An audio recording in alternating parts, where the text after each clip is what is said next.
ছোট বড় সকলের মধ্যেই বর্তমানে খুব কমন একটি সমস্যা রয়েছে, যেটির জন্য আমরা রেগুলার ওষুধ খেয়ে থাকি, কিন্তু দেখা গেল যে আমরা এর থেকে পরিত্রাণ পাই না। আহ, এই ক্ষেত্রে আমরা রেগুলার বিভিন্ন ধরনের ওষুধ খাই। সেই ওষুধটির নাম হচ্ছে ইসোমিপ্রাজল। এখন আপনি বলতে পারেন ইসোমিপ্রাজল কি? ইসোমিপ্রাজল হচ্ছে গ্যাস্ট্রিকের একটি ওষুধের গ্রুপের নাম, আর ওই গ্রুপের একটি অন্তর্গত ব্র্যান্ড নেম হচ্ছে প্রোগাট। এই প্রোগার্ড 20 mg ওষুধটি বাজারে এনেছে পপুলার ফার্মাসিউটিক্যালস লিমিটেড। এটি মূলত একটি গ্যাস্ট্রিকের ওষুধ। আমরা যারা বিভিন্ন সময় গ্যাস্ট্রিকের সমস্যায় ভুগি, তখন আমরা ফার্মেসিতে গিয়ে বিভিন্ন ধরনের গ্যাস্ট্রিকের ওষুধ নিয়ে থাকি। ওই ধরনের ওষুধের মধ্যেই একটি হচ্ছে প্রোগার্ডের 20 mg একটি ওষুধ।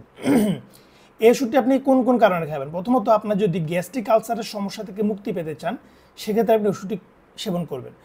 আরেকটি হচ্ছে, আপনি যদি কোনো ধরনের ব্যথানাশক ওষুধ খাওয়ার কারণে আপনার যদি গ্যাস্ট্রিকের সমস্যা হয়, সেক্ষেত্রে আপনি এই প্রোগার্ড 20 ওষুধটি সেবন করবেন। এছাড়াও বেসিক কিছু সমস্যা রয়েছে, যার মধ্যে রয়েছে আপনার যদি বুক জ্বালা পোড়া করে গ্যাস্ট্রিকের কারণে, আপনি যদি কোনো ভাজা পোড়া জাতীয় খাওয়ার পরে আপনার যদি পেট ব্যথা বা বুকে ব্যথা করে, বুকের ডান পাশে ব্যথা করে, বা পিঠও ব্যথা করতে পারে মাঝে মাঝে গ্যাস্ট্রিকের জন্য, সেই ধরনের সমস্যার জন্য এই প্রোগার্ড ওষুধটা আপনি খেতে পারেন। আপনি যদি কোনো ভারী খাওয়া খান, ভারী খাওয়ার পরে আপনার যদি বুকের ভিতরে চিন ব্যথা করে, সেই ব্যথার জন্য আপনি ওষুধটি খাওয়াবেন। মূলত এই ওষুধটি মূলত গ্যাস্ট্রিক জনিত সমস্যার জন্য খাওয়া হয়। এটি প্রতিটি বক্সে প্রায় 10 পাতা করে 10টি করে ওষুধ থাকে। প্রতিটি বক্সে প্রায় 100টির মতো ওষুধ থাকে।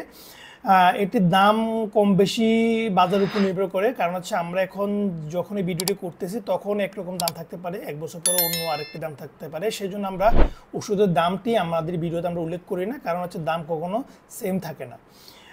এই ওষুধটি খেতে খেতে আপনি আরও অন্যান্য বিভিন্ন ধরনের ওষুধ খাচ্ছেন, সেই ওষুধগুলোর নাম আমাদের কমেন্ট বক্সে জানিয়ে দিন, যেন পরবর্তীতে আমরা আপনার খাওয়া ওষুধগুলো নিয়ে পরবর্তী ভিডিও তৈরি করতে পারি। যে কোনো ওষুধ 30°C তাপমাত্রার নিচে সংরক্ষণ করবেন, আলো এবং আর্দ্রতা থেকে দূরে রাখবেন এবং শিশুদের নাগালের বাইরে রাখবেন।